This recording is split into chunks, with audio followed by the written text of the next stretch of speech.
కూడి వచ్చిన సహోదరి సహోదరులందరికీ కూడా ప్రభు పేరటిన వందనములు. అందరూ తలలు వంచినట్లయితే ప్రార్థన చేసుకుందాం.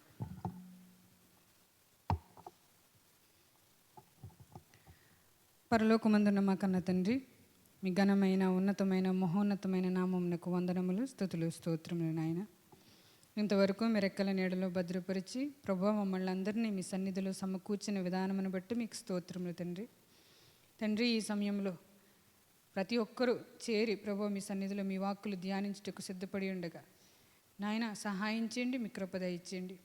బిడ్డలకి నాయన హృదయాలు తెరవబడి అర్థం చేసుకోగలిగే ఆత్మ వివేచన కలిగిన శక్తిని అనుగ్రహించండి. చెప్పబోతున్న నాకు మీ పరిశుద్ధాత్మ సహాయమును మెండుగా అనుగ్రహించండి. ప్రభువా, మీ పరిశుద్ధాత్మ సహాయం లేకపోతే మేమేం చేయలేము నాయన. మీ ఆత్మ సహాయం మాకు అనుగ్రహించి మీ చిత్తాన్ని పూర్ణముగా మాకు తెలియజేసి మీకు ఇష్టమైన పిల్లలుగా మేమందరము జీవించినట్లు మీ కృపను మెండుగా అనుగ్రహించమని వేడుకుంటూ మీ ప్రియుడు మా రక్షకుడైన యేసుక్రీస్తు వారి యొక్క మహోన్నతమైన నామం పేరిట ఈ ప్రార్థన మనవులు అడిగి వేడుకుంటున్నాం మా కన్న తండ్రి, ఆమేన్. దేవుని నామానికి మహిమ కలుగును గాక. దేవుడు మనల్ని ఎంతగానో ప్రేమిస్తున్నారు, ఆయన కృపలో భద్రపరుస్తున్నారు. దేవుడు నరులని ఊరికనే భూమి మీద పుట్టించలేదు. తన చిత్తాన్ని నెరవేరుస్తారని తనకిష్టమైనట్టుగా బ్రతుకుతారని దేవుడు ఏర్పాటు చేసి ఉన్నాడు. దేవుడు సెలవులేందే మనం ఏమీ చేయలేం. ప్రతి దినము ఆయన సన్నిధిలో కూడుకోవాలంటే కూడా ఎవరి కృప కావాలి? దేవుని కృప కావాలి, దేవుని ప్రేమ కావాలి, దేవుని సహాయం మనకు కావాలి.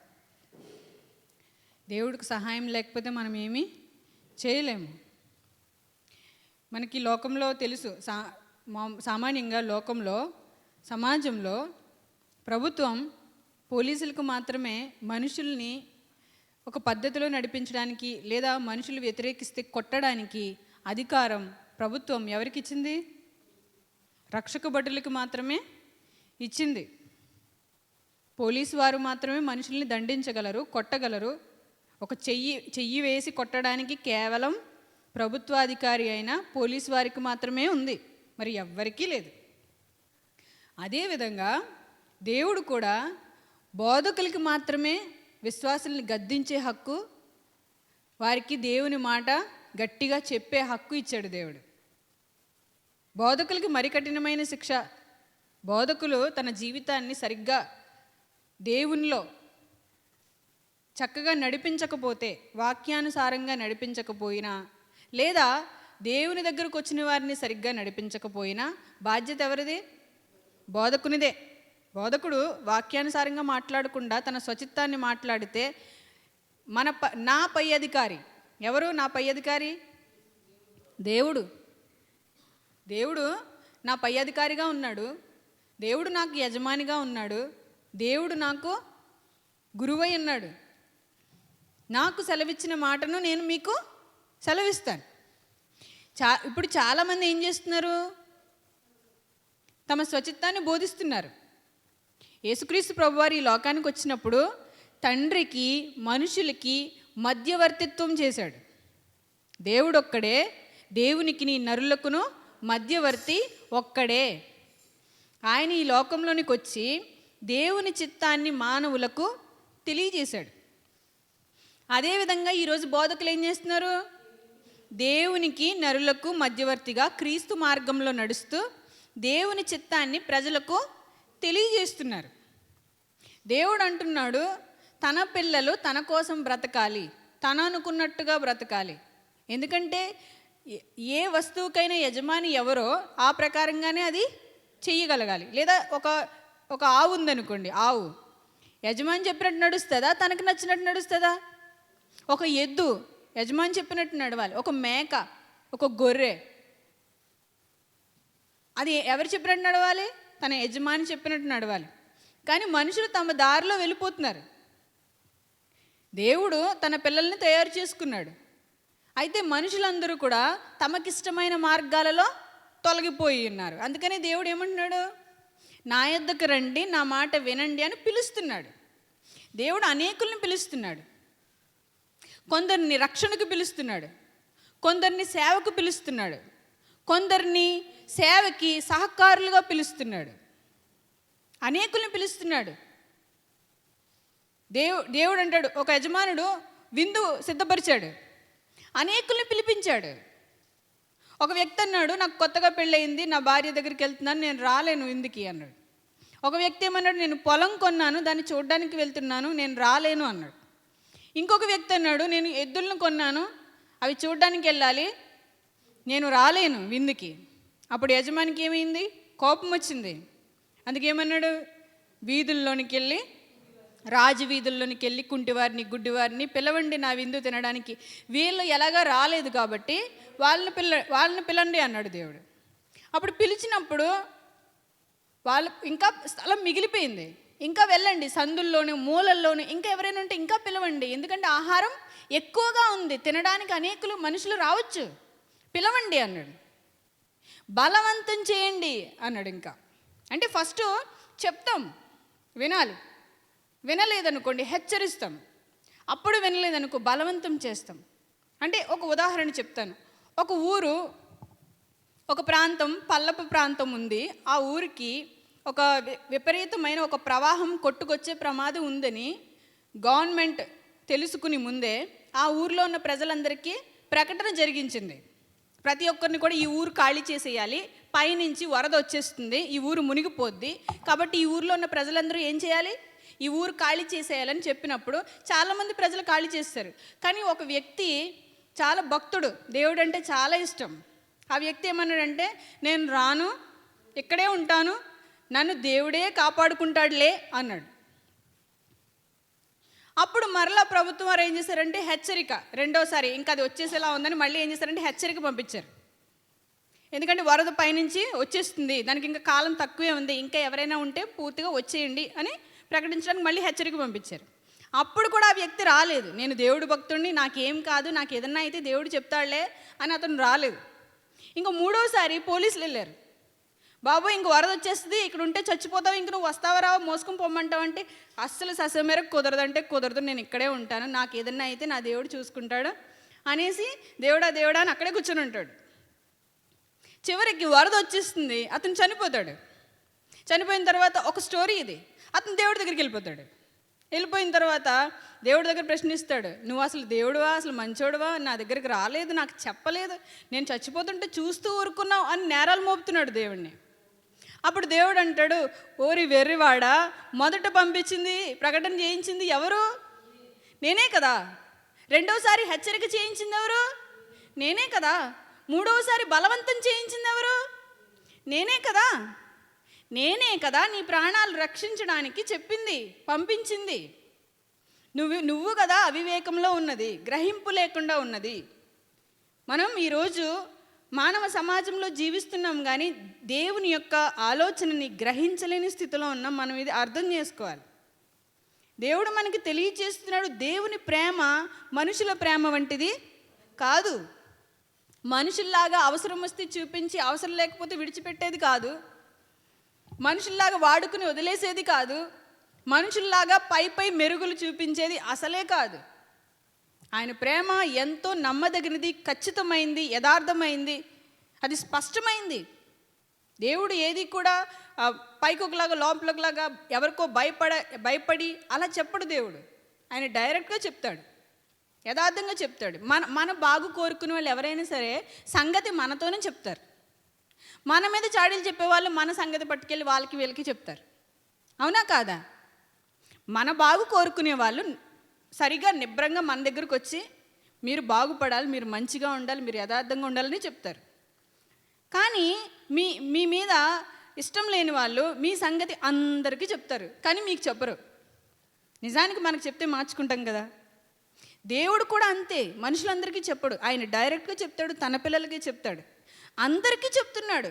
నాకే చెప్తాడు అంటే అందరికీ చెప్తున్నాడు, కానీ అందరూ లోబడట్లేదు. అందరూ దేవుని మాట వినడానికి చెవినివ్వట్లేదు. అందరూ గ్రహించడానికి సిద్ధంగా లేరు. ఏవేవో ఉన్నాయి లోకంలో, ఏదో చెయ్యాలని వెళ్తున్నారు, వెంపర్లాడుతున్నారు. కానీ లోకంలో ఏదైనా ఉందా? సాధించగలడా మనిషి ఒకవేళ సాధించగలిగితే దేవుని వాక్యం సెలవిస్తుంది, అది నరకం మాత్రమే. మనిషి తన శ్రమ చేత, శక్తి చేత, ఆలోచన చేత సంపాదించగలిగింది కేవలం నరకం మాత్రమే. అందుకే ఒక భక్తుడు అంటాడు, అతను ఒక పాట ఉంటుంది, పాపము చేసి గడించితి మరణం, శాపమేగానే నార్జించినది. పాపము చేసి గడించితి మరణం, శాపమేగానే నార్జించినది.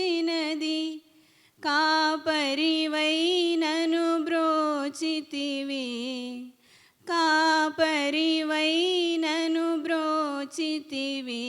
బాసిల్లెను సిలువలో పాపక్షమా, యేసు ప్రభో నీ దివ్యక్షమా. బాసిల్లెను సిలువలో పాపక్షమా, బాసిల్లెను సిలువలో పాపక్షమా. బాసిల్లడం అంటే ఏంటి? బాసిల్లడం అంటే ఒక సుమధురమైన సున్నితమైన ఒక పుష్పం లాంటి వాసన, అది ఒక అద్భుతమైన పరిమళ వాసన అన్నమాట. సిలువలో పరిమళ వాసన ఏంటంటే క్రీస్తు యొక్క క్షమాపణ. క్రీస్తు యొక్క క్షమాపణ బాసిల్లింది ప్రపంచమంతటా. మనిషి తాను సంపాదించింది ఏంటంటే మరణం. పాపము చేసి గడించితి మరణం. ఏం గడించావయ్యా ఓ మనిషి? భూమి మీద నువ్వు ఏం గడించావు అంటే ఏం గడించావు? పాపం. ఏం ఆర్జించేవయ్యా అంటే శాపం. శాపం ఆర్జించాను, పాపాన్ని సంపాదించాను, గడించాను, దాచిపెట్టాను అన్నాడు మనిషి. అందుకే దేవుడు ఏం చేశాడంటే యేసుక్రీస్తుని పంపించి సిలువలో మనకి క్షమాపణను దయచేశాడు. ప్రపంచ మానవాళికి దేవుడు అనుగ్రహించిన గొప్ప వరం మనుషులు చేసిన పాపానికి క్షమాపణ. క్షమాపణ, క్షమాపణ. మనము మన పాపాలు పోవడానికి ఏం చేయాలయ్యా అంటే దేవుడు చాలా సులభమైన మార్గాన్ని చెప్పాడు. తెలుసా? మన ప్రాణాలు కాపాడుకోవడానికి ఇప్పుడే నీకు ₹1,00,00,000 తెచ్చి హాస్పిటల్లో ఖర్చు పెట్టాలంటే ఏం చేస్తావు? ₹1,00,00,000 ఇక్కడ పెడితేనే కానీ నీ ప్రాణాలు కాపాడబడవు అంటే ఏం చేస్తావు? అర్జెంటుగా ₹1,00,00,000 తెస్తావు. ఇప్పుడు నీ పాపం పోవాలంటే ఏదో చెయ్యి, ఇక్కడ ఒక 100 మేకలు తీసుకురా, ఒక 1000 గొర్రెలు తీసుకురా అంటే తెచ్చొద్దు. లేదా అడవికి వెళ్ళిపోయి గంధపు చెక్కలు తీసుకొచ్చి హోమాలు నైవేద్యాలు చేయించాలంటే చేయించేద్దాం. కానీ కేవలం దేవుడు నీళ్లు చూపించాడు. ఈ నీటిలో ఏం చేయాలి? నువ్వు యేసుక్రీస్తు రక్తం నీ హృదయంలో, యేసుక్రీస్తు రక్తమందు నీ హృదయంలో విశ్వాసం ఉంచి నీ పాపంలో ఒప్పుకుని ఈ నీటిలో మునిగి కడిగి వేసుకో. కేవలం కడిగి వేసుకో. పాపాలు ఎలా కడిగి వేసుకోవాలి?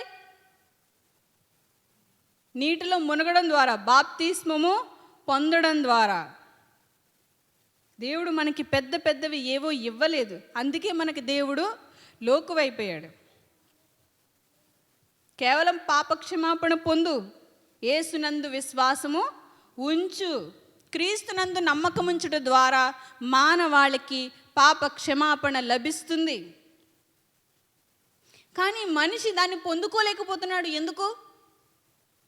ఎందుకు పొందుకోలేకపోతున్నాడు? ఏం అడ్డొస్తుంది? దేన్ని గ్రహించలేకపోతున్నాడు? చూడండి, ఒక వాక్యం చూద్దాం. హెబ్రీయులకు రాసిన పత్రిక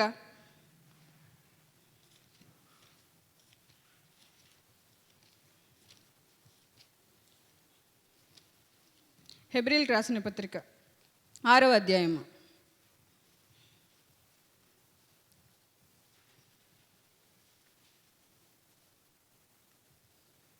5వ వచనం చూద్దాం. హెబ్రీయులకు రాసిన పత్రిక 6వ అధ్యాయము 5వ వచనం. దేవుని దివ్య వాక్యమును నేను చదువుతాను.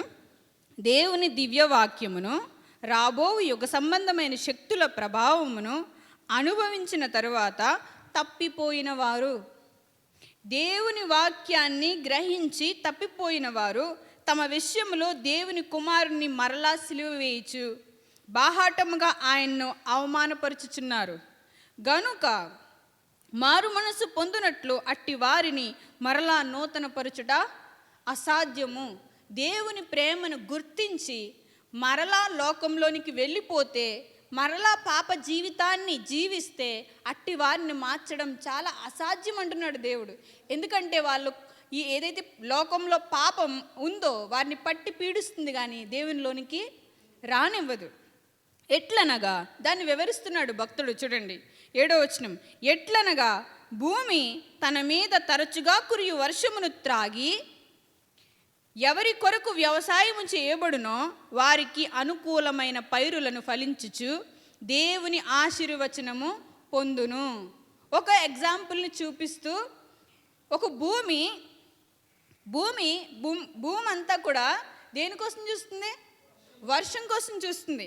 భూమి తన మీద తరచుగా కురియు వర్షము, ఎల్లప్పుడూ వర్షం భూమి మీద కురిసిన తర్వాత ఏం చేస్తుంది? భూమి దాన్ని తాగుతుంది. భూమి ఏం చేస్తుంది? వర్షాన్ని తాగుతుంది, నీటిని, వర్షపు నీటిని తాగి ఎవరి కొరకు వ్యవసాయము చేయబడునో వారి కొరకు, వారికి అనుకూలమైన పైరులు.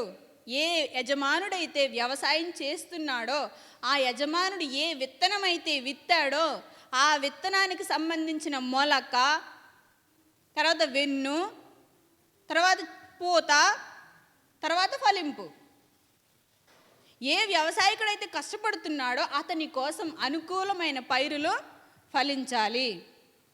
అది దేవుని ఆశీర్వాదాన్ని పొందుకుంటుంది. అనుకూలమైన పైరులు ఫలించినప్పుడు దేవుని ఆశీర్వాదాన్ని పొందుకుంటుంది. అయితే ముండ్ల బదులను గచ్చ తీగెలను దాని మీద పెరిగిన ఎడల అది పనికిరానిదని విసర్జింపబడి శాపము పొందదగినదగును, తుదకది కాల్చివేయబడును. ఏమంటున్నాడు దేవుడు? ఏమంటున్నాడు? ఒక భూమి మీదకి తరచుగా వర్షం కురుస్తుంది. కురిసినప్పుడు అది ఏం చేయాలి? ఆ వాటర్, ఆ నీరు అది తీసుకుని ఏ వ్యవసాయకుడైతే ఏ విత్తనం కావాలని వేస్తున్నాడో ఆ విత్తనానికి తగ్గ ఫలితాన్ని అది అందివ్వాలి. అప్పుడు అది దేవుని ఆశీర్వాదం పొందుకుంటుంది. ఒకవేళ అది ఆ నీరు త్రాగేసి ఆ ఫలాలు ఫలించకపోతే అదేమవుతుంది? ముండ్ల తొప్పలను గచ్చ తీగలను దాని మీద పెరిగిన ఎడల అది పనికి రానిదని విసర్జింపబడి శాపం పొందదగినదగును. ఆ భూమి నీళ్లు తాగుతుంది కానీ వ్యవసాయకుడికి అనుకూలమైన పైరు ఫలములు అందించట్లేదు. అప్పటిది ఏమవుతుంది? శాపం పొందుకుంటుంది. దాని మీద అది పూర్తిగా చివరికి ఏం చేస్తుంది? కాల్చివేయబడుతుంది. మీకు తెలుసలేదో, వ్యవసాయం చేసిన తర్వాత వరి వేసిన తర్వాత దానికి దగ్గరున్న పైరు తీసేసుకుని దానికి ఉన్న గడ్డిని చాలామంది కాల్చేస్తారు. అవునా? మనం అలా వెళ్తుంటే మార్గాల్లో ఆ పొలాలని కాలిపోయి ఉంటాయి. ఏంటిలా కాలిపోయిందంటే దాన్ని కాల్చేస్తారు. అది ఏంటది? ఇంకా వేస్ట్, ఇంకా అది పని చేయదు. అది రైతుకి ఏమాత్రం ఉపయోగపడే పదార్థం కాదు. అదేవిధంగా దేవుడు మనకి సెలవిస్తున్నాడు. దేవుని దివ్య వాక్యము వారం వారం మీ హృదయాల్లోనికి వస్తుంది. మీరు ఎందుకు వస్తున్నారు? ఇంత దూరం ప్రయాణం చేసి ఎన్ని పనులు మానుకుని ఎందుకు వస్తున్నారు దేవుడి సన్నిధికి? దేవుడి వాక్యం వినడానికి, విన్న వాక్యాన్ని అనుసరించి జీవించడానికి. అంతేనా? టైంపాస్గా?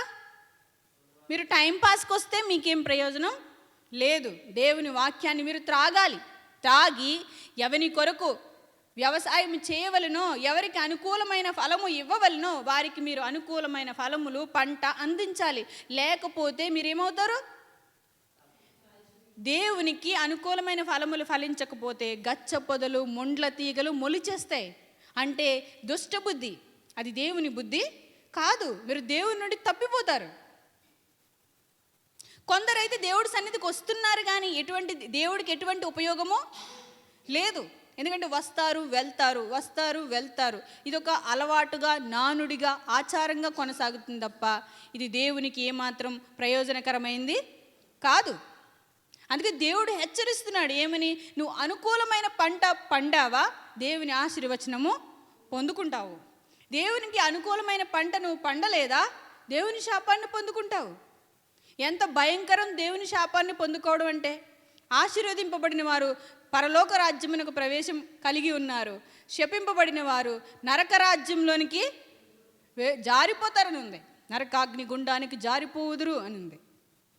అందుకే ఈ శాపం, ఈ పాపం పొందుకోకుండా ఉండడానికే మీరు పరలోకం పొందుకోవాలి, దేవుని ఆశీర్వచనం పొందుకోవాలి, దేవుని కృప పొందుకోవాలి అని పిలుస్తున్నాం. రండి దేవుని దగ్గరికి, రండి దేవునిలోనికి, మీరు తండ్రి కుమార పరిశుద్ధాత్మ లోనికి బాప్తిస్మం పొందుడి, మీరు లోనికి రావాలి. మీరు రక్షణ తీసుకోకపోతే మీరు బయటవారు, మా ఇంట్లో వారు కారు, సంఘంలోని వారు కారు. సంఘంలోనికి మీరు ప్రవేశం రావాలంటే, క్రీస్తు రాజ్యంలోనికి మీరు చేర్చబడాలంటే మీకు రక్షణ కావాలి. రక్షణ మిమ్మల్ని దేవుని బిడ్డలుగా చేస్తుంది. మీరు ఒక పాస్పోర్ట్ మీకు లేకపోతే మీరు ఇతర దేశాలకి వెళ్ళలేరు. మీరు దుబాయ్ వెళ్ళాలంటే మీకు ఏం కావాలి? పాస్పోర్ట్ కావాలి. ట్రైన్ ఎక్కాలంటే మీకు ఏం కావాలి? టికెట్ కావాలి. ఫ్లైట్ ఎక్కాలంటే టికెట్ కావాలి. టికెట్ లేకపోతే మిమ్మల్ని అందులోనికి ఎక్కినెవరు? నువ్వు టికెట్ కొనాలి ఇక్కడే. ఇదిగో యేసుక్రీస్తు త్వరగా వచ్చుచున్నాడు అన్నప్పుడు నీకు టికెట్ ఏది? బాప్తిస్మేమో మనకు టికెట్. నువ్వు ఆ మేఘమండలం ఎక్కాలంటే నీకేం కావాలి? టికెట్ కావాలి, బాప్తిస్మం కావాలి. అప్పుడు నువ్వు ప్రభు వాడవు, ప్రభు దానవు అవుతావు.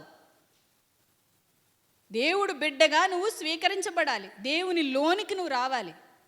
ఇప్పుడు దేవుని బయట ఉన్నావు, అందుకే హృదయం బయట. ఎందాక హృదయం బయట ఉంచుతావు దేవుణ్ణి?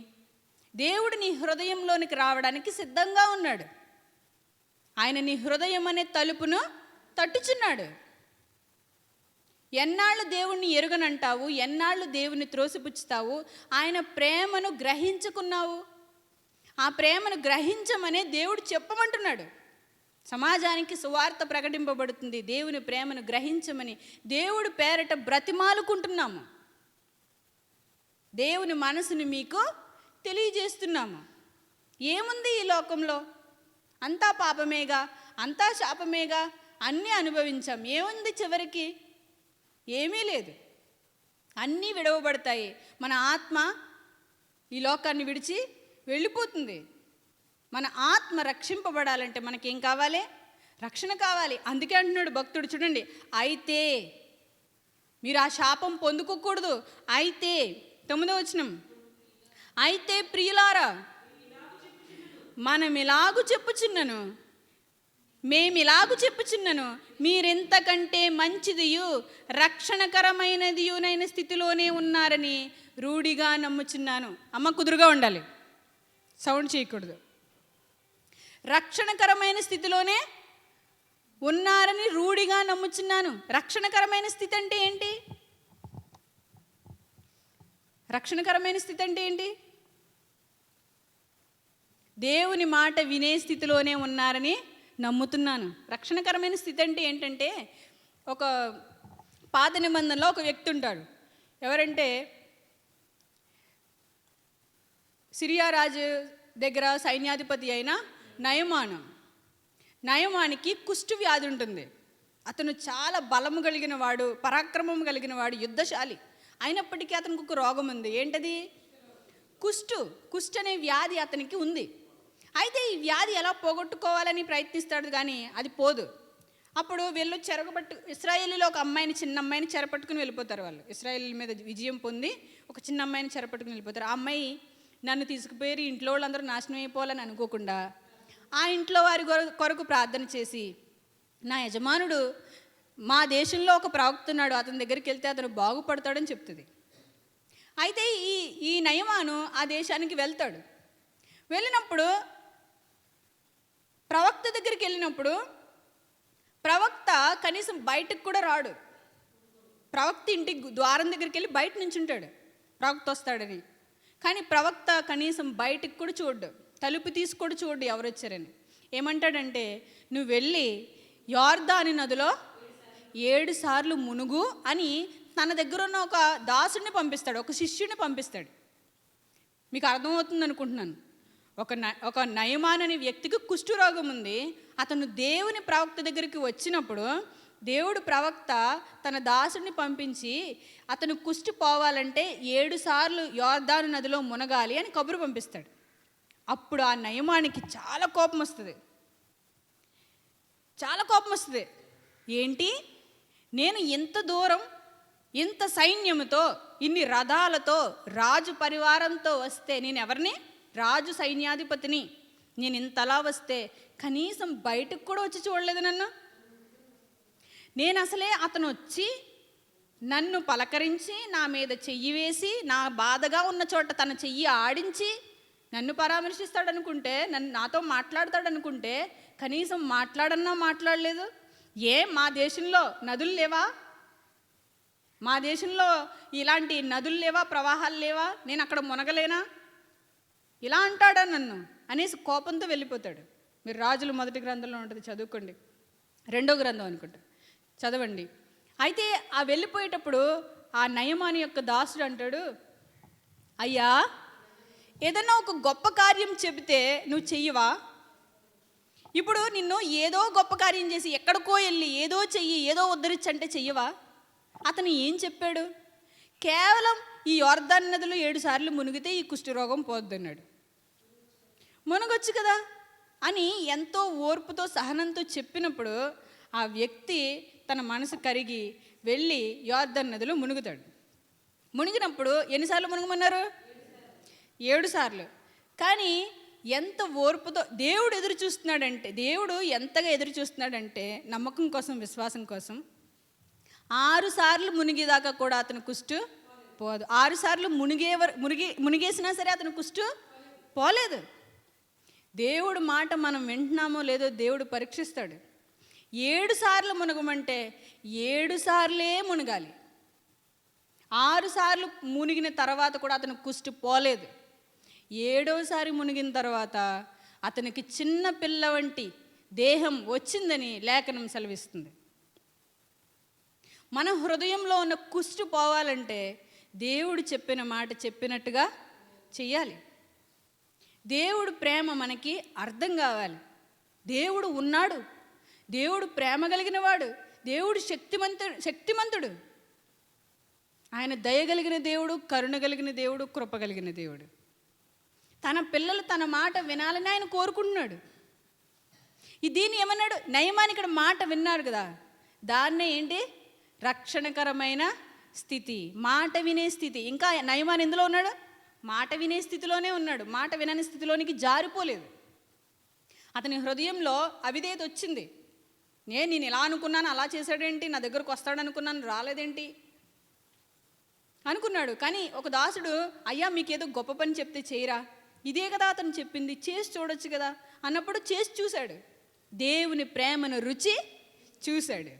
అవును, ఈయనే దేవుడు, మరి ఏ దేవుడునో లేడు అన్నాడు. ఈయనే దేవుడు. యెషయా గ్రంథం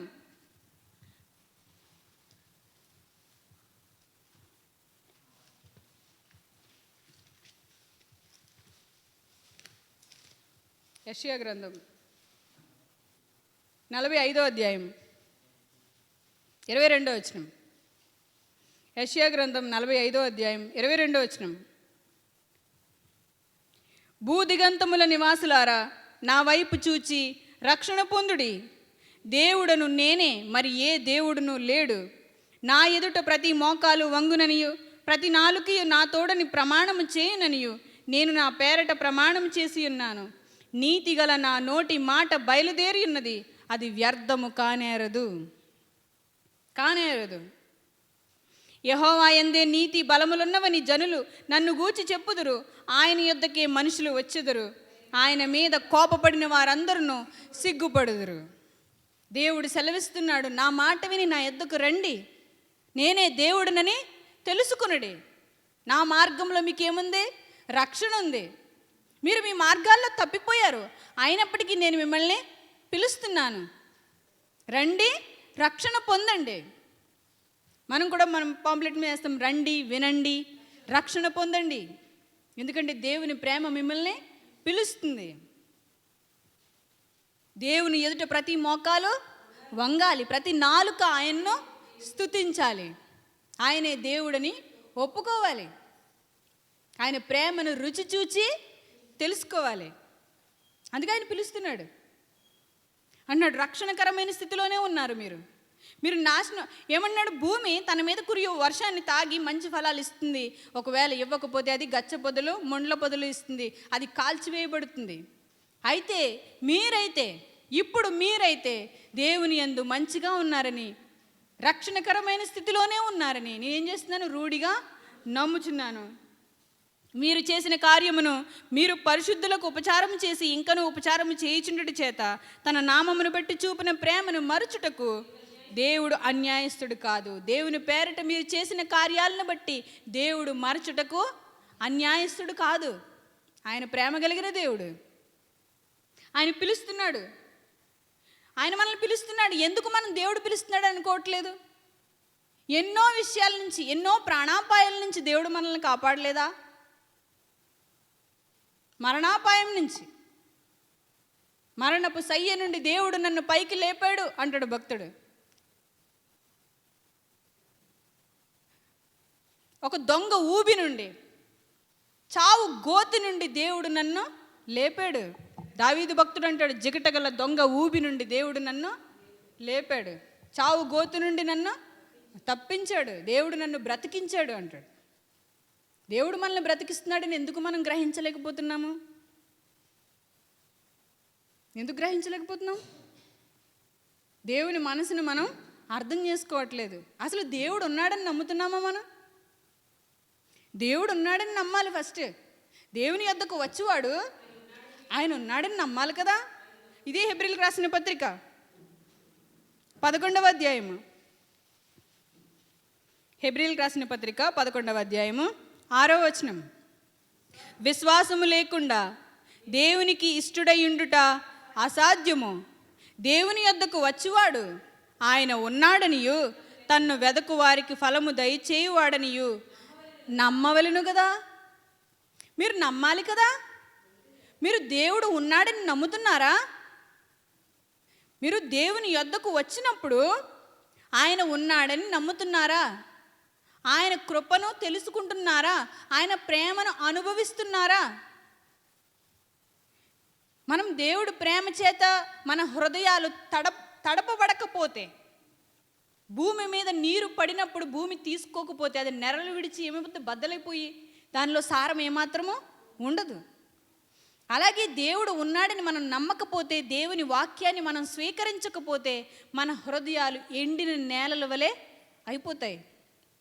దేవుని ప్రేమను మాత్రం మనం ఏమాత్రం అనుభవించలేము. దేవుడి ప్రేమ మనం అనుభవించాలంటే దేవుని వాక్యాన్ని మనం తాగాలి, దేవుని వాక్యాన్ని మనం పొందుకోవాలి. అందుకంటే దేవుని యొద్దకు వచ్చేవాడు విశ్వాసం లేకుండా దేవునికి ఇష్టడై ఉండుట అసాధ్యం. నువ్వు విశ్వాసం ఉంచాలి, ఆయన యందు నమ్మకం ఉంచాలి, ఆయన మాట వినాలి. అందుకే ఆయన ఏమంటున్నాడు? దేవుని యొద్దకు వచ్చువాడు ఆయన ఉన్నాడనియు తన్ను వెదుకు వారికి ఫలము దయచేయువాడనియు నమ్మవలెను కదా. ఎందరైతే దేవుణ్ణి వెదుకుతారో వాళ్ళకి దేవుడు ఫలమును దయచేస్తాడు. దేవుణ్ణి వెదకు వారికి ఫలము దొరుకుతుంది. దేవుని యొద్దకు వచ్చేవాడు ఆయన ఉన్నాడని నమ్మాలి. నువ్వు నమ్మకపోతే ఎలా ఇస్తాడు దేవుడు? నువ్వు దేవుని మీద విశ్వాసం ఉంచకపోతే నువ్వు ఎలా పొందుకుంటావు? నువ్వు దేవుడి మీద విశ్వాసం ఉంచకపోతే నువ్వు దేవుడికి ఇష్టడివి కాలేవు. దేవుడి మీద మనం ఏముంచాలి? విశ్వాసం ఉంచాలి, నమ్మకం ఉంచాలి. ఆయన ఉన్నాడని నమ్మాలి. నమ్మకపోతే మనం ఆయన దగ్గర నుంచి ఏమీ పొందుకోలేము కదా. ఏం చేసినా కూడా నువ్వు ప్రతిఫలాన్ని, మంచిని అనుభవించలేవు. మనం ఆలోచించాలి. మన జీవితంలో వ్యతిరేకతలు వస్తున్నప్పుడు, గొడవలు వస్తున్నప్పుడు, అల్లర్లు వస్తున్నప్పుడు, కుటుంబంలో నెమ్మది లేనప్పుడు ఆలోచించాలి. ఎందుకు ఆలోచించట్లేదు? దేవుడు ఒకవేళ తన సేవకు పిలుస్తున్నాడేమో అని. మన కుటుంబంలో అల్లరి ఉన్నప్పుడు, గొడవలు ఉన్నప్పుడు, మనం చేసే పని సక్సెస్ అవ్వట్లేనప్పుడు దేవుడు తన సేవకు పిలుస్తున్నాడని ఎందుకు అనుకోవట్లేదు? యెషయా గ్రంథంలో ఒక మాట ఉంటుంది చూడండి. యెషయా గ్రంథం 5వ అధ్యాయం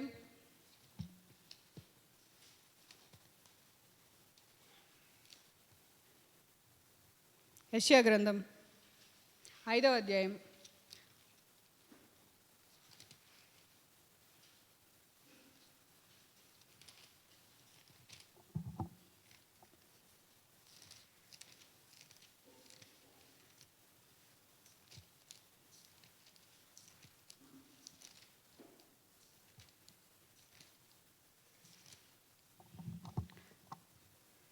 చూడండి, యెషయా గ్రంథంలో సింహం నుండి పారిపోతే ఎలుగుబంటి వచ్చినట్టు, ఎలుగుబంటి నుంచి పారిపోతుంటే గోడ మీద చెయ్యి వేసినాడు, పాము కరిచినట్లు అనే పదం ఉంటుంది. చూడండి, యెషయా గ్రంథం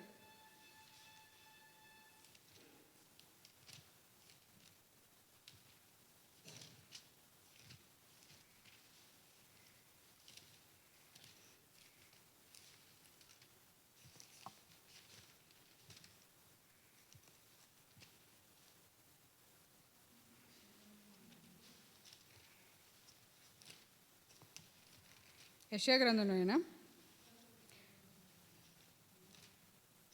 చూడండి, దేవుడు తన చిత్తాన్ని మనకు తెలియజేస్తున్నప్పుడు, దేవుడు తన తన ఉద్దేశాన్ని మనకు తెలియజేస్తున్నప్పుడు మనము దేవుని వాక్యాన్ని పొలోమని తింటాము. తల్లిదండ్రులు ఎక్కువగా తన పిల్లల్ని చూసినప్పుడు ఆ పిల్లల నుంచి ఎక్కువ ఆశిస్తారట. అవునా? ఎక్కువ తిన్నవాడు ఏం చేయాలి? ఎక్కువ పని చేయాలి. అలాగే ఎక్కువ వాక్యం తిన్నవాడు ఏం చేయాలి? దేవుని పని చేయాలి. అవునా? చూడండి, ఆమోసు గ్రంథం 5:19. ఆమోసు గ్రంథం 5:19. ఒకడు సింహం వద్ద నుండి తప్పించుకొనగా ఎలుగుబంటి ఎదురైనట్టు వాడు ఇంటిలోనికి పోయి గోడ మీద చెయ్యి వేయగా పాము వాణ్ణి కరిచినట్టు ఆ దినముండును. చూడండి, దేవుని సేవకి మనం సిద్ధపడితే, దేవుని పనికి మనం సిద్ధపడితే దేవుని ఆశీర్వాదాన్ని పొందుకుంటాం.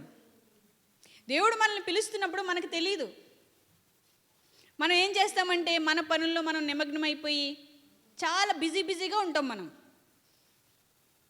కానీ మనం ఏం చేస్తున్నా గొడవే ఎదురవుతుంది, జగడమే ఎదురవుతుంది, ఇబ్బందే ఎదురవుతుంది, అనారోగ్యమే ఎదురవుతుంది.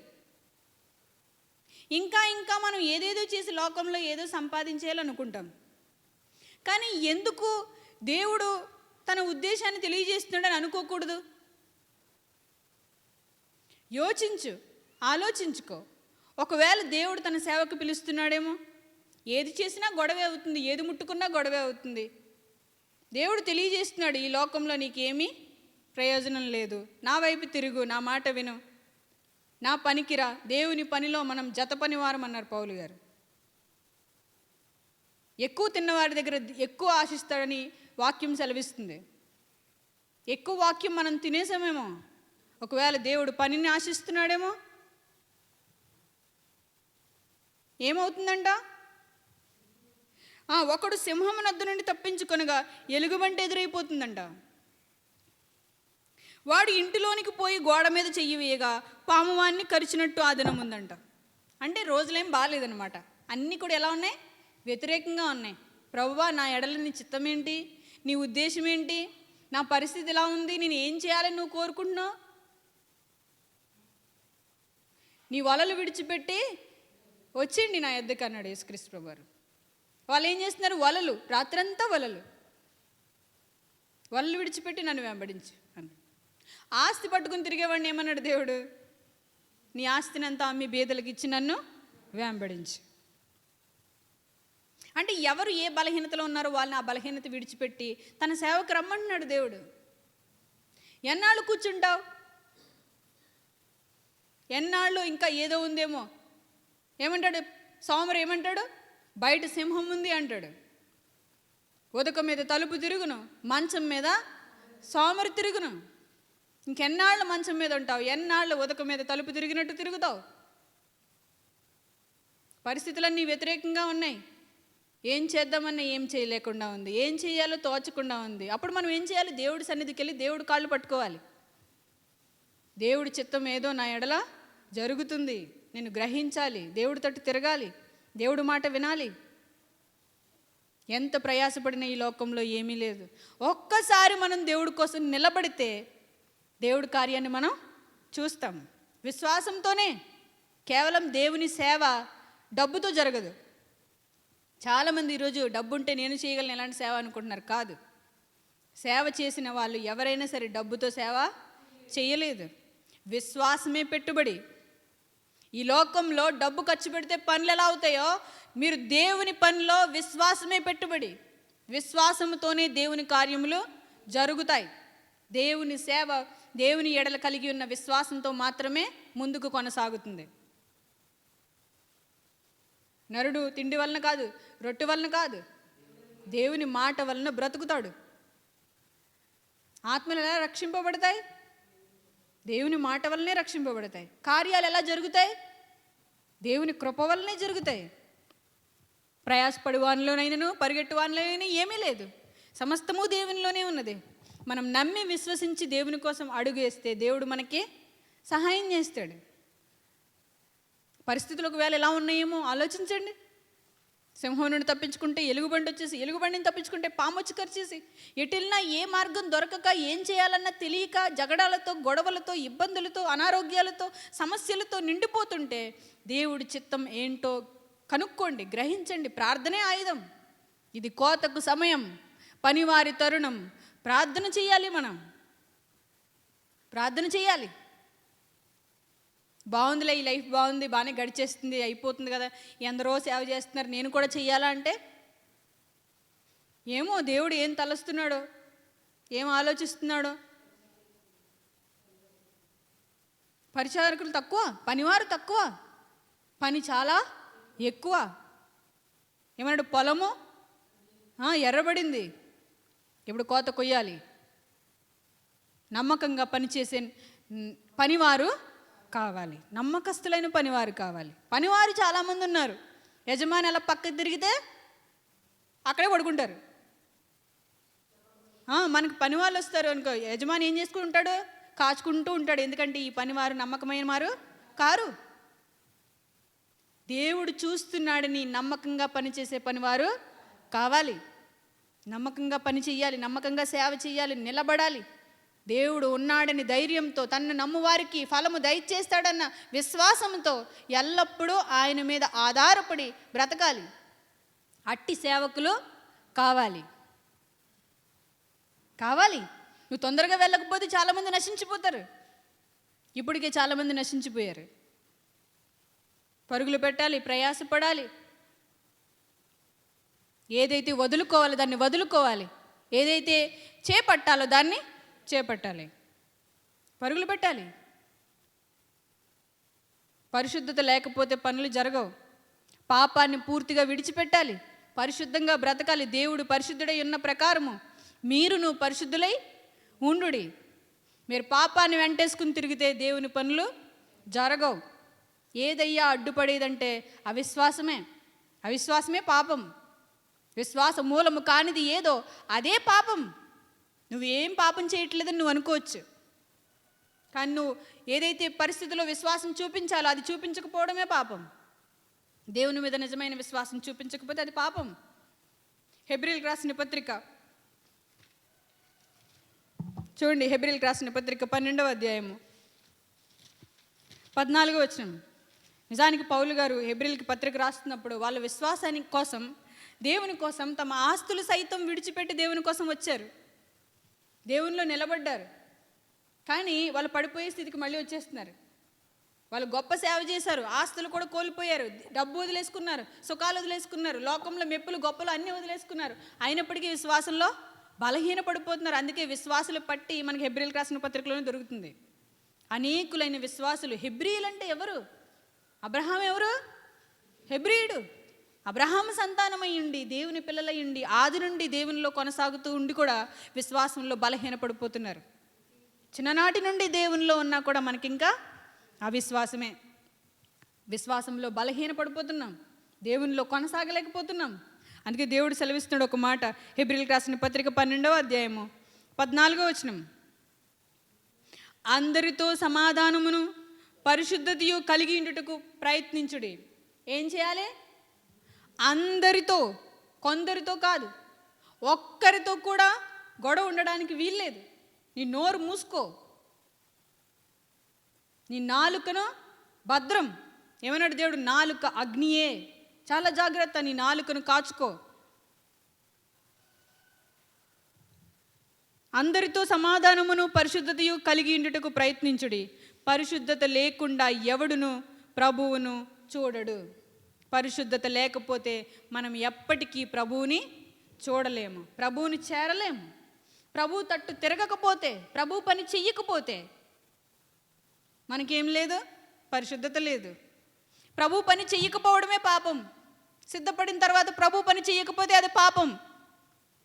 చూడండి, సామాన్యంగా శరీరం గురించి మాట్లాడుతూ శరీరంలో 75% ఏముంటుంది, వాటర్ ఉంటుంది. అవునా? శరీరం దేంతో నడిపింపబడుద్ది? వాటర్తోనే ఎక్కువ నడిపింపబడుతుంది. సాధారణంగా రోజుకి ఒక 8 గ్లాసులు వాటర్ తాగాలని చెప్తారు. అయితే అందరూ 8 గ్లాసులు తాగక్కర్లేదు. మీరు జాగ్రత్తగా వినాలి. సాధారణంగా మనిషి 8 గ్లాసుల నీళ్లు తాగాలి రోజుకి. అయితే అందరూ 8 తాగక్కర్లేదు. 6 గ్లాసులు తాగేవాళ్ళు ఉంటారు. వాళ్ళు కేవలం 2 గ్లాసులు తాగితే సరిపోతుంది, 8 గ్లాసులు ఫిల్ అవుతాయి. ఒకవేళ 4 తాగే వాళ్ళే ఉంటారు, వాళ్ళు ఇంకొక 4 గ్లాసులు తాగితే సరిపోతుంది. ఒక్కొక్కరు అయితే 2 గ్లాసులు వాటరే తాగుతారు, వాళ్ళైతే 6 గ్లాసులు వాటర్ తాగాల్సి వస్తుంది రోజుకి. అలాగే మనం సిద్ధపడిపోయిన తర్వాత మనం ఎంతో ప్రయాసపడాల్సిన అవసరం లేదు. కేవలం దేవుని యందు విశ్వాసం పనిచేస్తుంది. ఎన్నున్నా పని చేయదు, పరిశుద్ధత పనిచేస్తుంది. పాపాన్ని విడిచిపెట్టి పరిశుద్ధంగా ప్రార్థనలో ఎప్పుడైతే ఉంటామో, దేవుడా నువ్వే దిక్కు, నీ మీదే ఆధారపడ్డాను, నీవే నాకు సహాయకుడు అని మనం ఎప్పుడైతే నిలబడతామో అప్పుడు మాత్రమే దేవుని సేవలో మనం ముందుకి కొనసాగగలుగుతాము. అందుకే అంటున్నాడు, పరిశుద్ధత లేకుండా ఎవరును ప్రభువుని చూడలేడు. అందరితో సమాధానమును పరిశుద్ధతయు కలిగి ఉండుటకు ప్రయత్నించుడి. ఎప్పుడైతే సమాధానము పరిశుద్ధత కలిగి ఉండటానికి ప్రయత్నించామో అప్పుడు ఏం చేస్తాం, మనం పరిశుద్ధులుగా ఉంటాం. పరిశుద్ధులుగా ఉంటేనే ప్రభువుని చేరగలుగుతాం, చూడగలుగుతాం. చూడాలంటే చేరాలి. అవునా? మన హృదయాల్లో పాపానికి ఎంత మాత్రము చోటు ఇవ్వకూడదు. ప్రభు పనికి మనం సిద్ధపడాలి, ప్రభువులోనే కొనసాగాలి. మనం తరచుగా నీళ్లు తాగుతున్నాం, మంచి ఫలములే దేవుడికి ఫలించాలి. దేవ స్వభావమునందు పాలివారు అన్నాడు. దుష్ట స్వభావమునందు పాలివారుగా ఉండకూడదు. దుష్ట స్వభావం అంటే అపవాది యొక్క స్వభావం. యోహాను సువార్త 8వ అధ్యాయంలో 44 వచనాల్లో మనం చూస్తాం, దుష్టుడు, అబద్ధికుడు, వాడు ఏం చేస్తున్నాడు, తన స్వభావమును బట్టి అబద్ధం ఆడుతున్నాడు. దుష్టుడు తన స్వభావం అనుసరించి మాట్లాడతాడు. వాడు అబద్ధికుడు, ఆది నుండి అబద్ధికుడు, అబద్ధాలు ఆడతాడు వాడు. ఆ స్వభావం మనకి ఎంత మాత్రము ఉండకూడదు. మనకు దేవ స్వభావం ఉండాలి. దేవ స్వభావం అనగా పేతురు గారు రాసిన 2వ పత్రిక 1వ అధ్యాయము 4-8 వచనాలు మీరు చూస్తే అందులో ఉన్న లక్షణాలన్నీ కూడా దేవ స్వభావానికి సంబంధించినవి. ఆ స్వభావం మాత్రమే మనము కలిగి ఉండాలి. పేతురు గారు రాసిన 2వ పత్రిక 1వ అధ్యాయము 4వ వచనం నుంచి 8వ వచనం వరకు అక్కడ అంటాడు భక్తుడు, చూడండి, ప్రతి ఒక్కరు కూడా విశ్వాసమునందు సద్గుణము, సద్గుణమునందు జ్ఞానము, జ్ఞానమునందు ఆశానిగ్రహము, ఆశానిగ్రహమునందు సహనమునందు భక్తిని, భక్తి యందు సహోదర ప్రేమను, సహోదర ప్రేమ యందు దయను అమర్చుకొనుడి. ఇవి మిమ్మల్ని నిష్ఫలులు కాకుండా, దేవుని ప్రేమలో సోమరిపోతులు కాకుండా కాపాడుతాయి. 4వ వచనంలో అంటాడు, దేవ స్వభావనందు మీరు పాలివారు కావాలంటే ఈ లక్షణాలన్నీ మీకు ఉండాలి. ఈ లక్షణాలు మీకు లేకపోతే మీరు దేవ స్వభావం నందు పాలివారు ఎంత మాత్రమును కారు. దేవుని గుణగణాలు, దేవ స్వభావం అంటే చిన్నది కాదు, దైవత్వం. యేసుక్రీస్తు ప్రభువారు అంటారు, మీరందరూ దైవములు, దేవుని కుమారులు, దేవుని నుండి విడిపోయి వచ్చిన భాగాలు. మీరు దేవునిలో నుంచి వచ్చారు. మీలో ఉన్న ఆత్మ దేవుడు విభజించి పంచి ఇచ్చిన భాగం. ఒక శరీర అవయవం, నా కిడ్నీ ఎవరికైనా దానం చేస్తే నన్ను ఎంత గొప్పగా చూస్తారు. నా కన్ను ఎవరికైనా ఒక కన్ను ఇచ్చి దానం చేస్తే ఎలా చూస్తారు నన్ను మీరు? ఒక అవయవం దానం చేస్తేనే ఎంతో గొప్పగా చూస్తుంది లోకం, ఎందుకంటే దాని విలువ వాళ్ళకి తెలుసు కాబట్టి. అలాగే దేవుడు తన ఆత్మను విభజించి మనకి ఇచ్చాడు. మనం దేవునిలోంచి విడిపోయిన భాగాలను. కాబట్టి మనలో ఉండాల్సింది దేవ స్వభావమే కానీ దుష్ట స్వభావం ఎంత మాత్రమూ కాదు. దుష్టుడు నశింపజేయవాడు. ప్రకటన గ్రంథంలో ఉంటుంది, వాడు పాతాళమునకు రాజుగా ఉన్నాడు, అబద్ధోను. వాడి పేరేంటి? అబద్ధోను రాజు. వాడు నాశనం చేయవాడు, నశింపజేయవాడు, పాపము చేయవాడు, నశింపజేయవానికి జతగాడు అంటాడు. నశింపజేయవానికి జతగాడు. మనం నశింపజేయవానికి జతగాళ్ళుగా ఉండకూడదు. మనం అపవాదికి జతగాళ్ళుగా ఉంటామా? క్రీస్తు వారిని వెంబడించే క్రీస్తు శిష్యులుగా ఉంటామా? పౌలు గారు అయితే ఎంత గొప్ప మాట అంటారు, మేము దేవునితో జత పనివారము. దేవుడితో జతగా పనిచేస్తున్నారంట. మీకు తెలుసో లేదో, పల్లె ప్రాంతాల్లో వ్యవసాయం చేస్తున్నప్పుడు పెద్ద కొడుకుని ఎప్పుడు కూడా పొలంలోకి తీసుకెళ్ళిపోతాడు తండ్రి. కొంచెం ఎదుగొచ్చేసరికి పెద్ద కొడుకుని ఏం చేస్తాడు, పొలంలోకి తీసుకెళ్ళిపోతాడు. ఎందుకంటే పొలంలో పని ఎక్కువ ఉంటుంది. ఇప్పుడు పెద్ద కొడుకు నాన్నతో జత పనివాడు. అలాగే ఎవరైతే వాక్యాన్ని ముందు నుంచి ఎక్కువ కాలం నుంచి తీసుకుంటున్నారో వాళ్ళు ఏం చేయాలి? ఇప్పుడు దేవుని పనిలో, దేవుని వ్యవసాయంలో జత పనివారిగా సిద్ధపడాలి. అది కలిసి కొనసాగినా, ఒంటరిగా కొనసాగినా దేవుని సేవ అయితే కొనసాగాలి. అది మన సామర్థ్యం మీద ఆధారపడి ఉంటుంది, మన విశ్వాసం మీద ఆధారపడి ఉంటుంది. దేవుడు అంటున్నాడు, నమ్మకమైన పనివారు కావాలి. మోషే తన ఇల్లంతట్లో, దేవుని ఇల్లంతట్లో నమ్మకమైన వాడు. యేసుక్రీస్తు దేవుని పనిలో నమ్మకమైన వాడు. మరి క్రీస్తుని వెంబడించే మనం కూడా దేవుని సేవలో నమ్మకమైన వారంగా ఉండాలి. మనం త్రోవ తప్పిపోయేవారిగా ఉండకూడదు. మనం త్రోవ తప్పిపోవడం అంటే ఏంటి, ఎలా తెలుసుకోవాలి ఆత్మీయంగా? దేవుడి పని కాకుండా వేరే ఏ పనికి మనం వెళ్ళినా అదేమవుతుంది, తప్పిపోవడమే అవుతుంది. మనకి ఇవ్వబడిన 24 గంటల్లో, మనకి ఇవ్వబడిన ఒక రోజు కాలంలో మనం ఎన్ని పనులు చేస్తున్నాం? ఆ పనిలో మనం ఎంత దేవుడికి ఇస్తున్నాం? సువార్త ప్రకటించడానికి ఎంత, దేవుని ప్రార్థనకి ఎంత, వాక్య పఠనానికి ఎంత, కుటుంబం కోసం ఎంత? దేవ స్వభావం ఉన్నవారైతే దేవుని పనిలో ఉంటారు. దుష్ట స్వభావం ఉన్నవారైతే దెయ్యాన్ని తరపున పనిచేస్తారు లోకంలో. కాబట్టి మనం దేవుని పిల్లలుగా ఉండాలి తప్ప, దేవ స్వభావం నందు పాలివారిగా ఉండాలి తప్ప దుష్ట స్వభావంలో ఎంత మాత్రమునో ఉండకూడదు. దెయ్యం రాజ్యం ఏంటది? పాతాళం. పాతాళానికి వాడు రాజుగా ఉన్నాడంట. క్రీస్తు సంఘమునకు శిరస్సుగా రాజుగా ఉన్నాడు. మనం క్రీస్తు సంఘంలో ఉండాలి తప్ప మనం దెయ్యపు సంఘంలో ఉండకూడదు, దెయ్యపు సమాజంలో ఉండకూడదు. దేవుని తరపున మనం పని చేయాలి. కాబట్టి వాక్యాన్ని ఆలోచించండి, గ్రహించండి. దేవుడిచ్చిన వాక్యాన్ని సాత్వికంతో అంగీకరించండి. ఒకవేళ నేను గట్టిగా, ఒకవేళ దేవుని యొక్క మనసును తెలియజేయాలని ఒకవేళ ఒత్తిడితో నేను బోధించి ఎవరినైనా బాధపడితే క్షమించండి. దేవుడి మాటను తెలియజేయాలన్న ఆశే తప్ప మరి ఏది లేదు. దేవుడికి నమ్మకమైన పనివారిగా ఉండాలన్నదే మా ఆశ. కాబట్టి ఆలోచిద్దాం, గ్రహిద్దాం, దేవుని చిత్తాన్ని జరిగిద్దాం. ఎవరి జీవితాల్లో దేవుడు ఏది తలస్తున్నాడో, ఎలా ఉండాలని కోరుకుంటున్నాడో ఆ విధంగా మనం ఉందాం. మనుషుల పట్ల, దేవుని పట్ల మన హృదయాలు, మన మనస్సాక్షి ఎల్లప్పుడూ నిర్దోషమైనదిగా ఉండునట్లు మనం అభ్యాసం చేసుకోవాలి. ధనాన్ని మనం ఎప్పుడూ నమ్ముకోకూడదు, దేవుణ్ణి నమ్ముకోవాలి. శరీర బలాన్ని ఎప్పుడూ నమ్ముకోకూడదు, దేవుణ్ణి నమ్ముకుని జీవించాలి. మనుషులందరూ సమానమని దేవుడు చూస్తున్నాడు కనుక మనకున్న ఏదో చిన్న అర్ధజ్ఞానంతో మనుషుల్ని అర్థం చేసుకోకూడదు. మనం దేవుని యొక్క మనసు కలిగి ఉంటేనే మనుషులు మనకు చక్కగా అర్థమవుతారు. దేవుడు మనిషి హృదయాన్నే చూస్తాడు తప్ప పై వేషాన్ని ఎప్పుడూ చూడడు.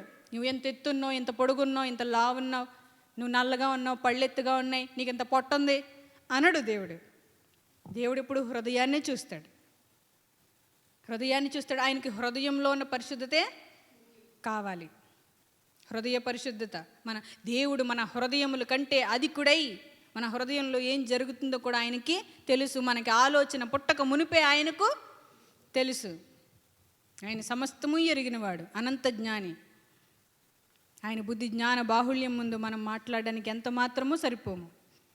కాబట్టి మనం చేసిందంత పాపమే కనుక దేవుని సన్నిధిలో ఒప్పుకొని, దేవుని చిత్తాన్ని గ్రహించి, దేవుడు ఏ విషయాల మీద మీ మనస్సాక్షులను గద్దిస్తున్నాడో ఆయా విషయాల్లో మీరు ఒప్పుకొని మీరు దేవుని పాదాల మీద పడితే దేవుడు వెంటనే మనల్ని క్షమించి మరలా మనం ముందుకు కొనసాగడానికి దేవుడు మనకి కృపను అనుగ్రహిస్తాడు. కాబట్టి వెనుతిరిగి చూచేవారి యందు దేవుడు ఎంత మాత్రము ఆనందించడు. వెనుక తీసేవారి యందు దేవుని ఆత్మకు సంతోషం ఉండదు. వెనుక తీసి వేరైపోతే దేవుడు వారి యందు సంతోషించడు. ఎవరైతే దేవుని కోసం బ్రతుకుతూ దేవుని కోసమే నిలబడి పరిశుద్ధంగా పవిత్రంగా బ్రతకడానికి ఇష్టపడతారో వారి యందే దేవుడు సంతోషిస్తాడు, వారినే దేవుడు ఇష్టపడతాడు. కాబట్టి అట్టి విధంగా మనం అందరూ ఉండాలని కోరుకుంటూ దేవుని రాకడికి సిద్ధపడాలని తెలియజేస్తూ నా మాటలు ముగిస్తున్నాను. తలలో వంచండి, ప్రార్థన చేసుకుందాం. పరలోకమందున మా కన్న తండ్రి, మీ ఘనమైన ఉన్నతమైన మహోన్నతమైన నామమునకు వందనములు, స్తుతులు, స్తోత్రములు తండ్రి. తండ్రి, నీవు ఎంతో ప్రేమ కలిగి ఎంతో జాలి కలిగి మా పట్ల కృప చూపిస్తున్న విధానమును బట్టి మీకు స్తోత్రములు నాయన. మీ మాటలు ఎంతో గొప్పవి తండ్రి. నాయన, ఇదిగో మేమందరము మీ సన్నిధిలో మీ ఎదుటున్నాం నాయన, సహాయం చేయండి. మా బలహీనతలన్నీ మీ సన్నిధిలో ఒప్పుకుంటున్నాం, మాకు సహాయం చేయండి. మీకు ఇష్టమైన పిల్లలుగా, పరిపూర్ణులుగా, పరిశుద్ధులుగా నాయన మీ చిత్తానికి సంపూర్ణంగా సిద్ధపడుతుండగా మీరే సహాయం చేసి నడిపించండి. ఏ బిడ్డ అయితే ప్రవ్వా మీకు ఇష్టమైనట్టుగా జీవించడానికి సిద్ధపడుతున్నారో వారిని మీరు జ్ఞాపకం చేసుకోండి, వారిని బలపరచండి. వారి జీవితాలు నాయన మీ చేతుల్లో పెట్టుకుని మీకు ఇష్టమైనట్టుగా జీవించటకు కృప దయచేయండి. ప్రతి విషయంలో ప్రతి ఒక్కరిని క్షమించండి, రక్షించండి నాయన. ఆయన ప్రతి ఒక్కరికి మీ కృపా బాహుళ్యం చెప్పున కనికరించి నడిపించమని వేడుకుంటున్నాము తండ్రి. సహాయం చేయండి. ప్రతి ఒక్క బిడ్డని మీ చేతులకు అప్పగించుకుంటూ మీ ప్రియుడు మా రక్షకుడైన యేసుక్రీస్తు వారి యొక్క మహోన్నతమైన నామం పేరిట ఈ ప్రార్థన మనవులు అడిగి వేడుకుంటున్నాం మా కన్న తండ్రి. ఆమేన్. అందరికీ వందనాలు.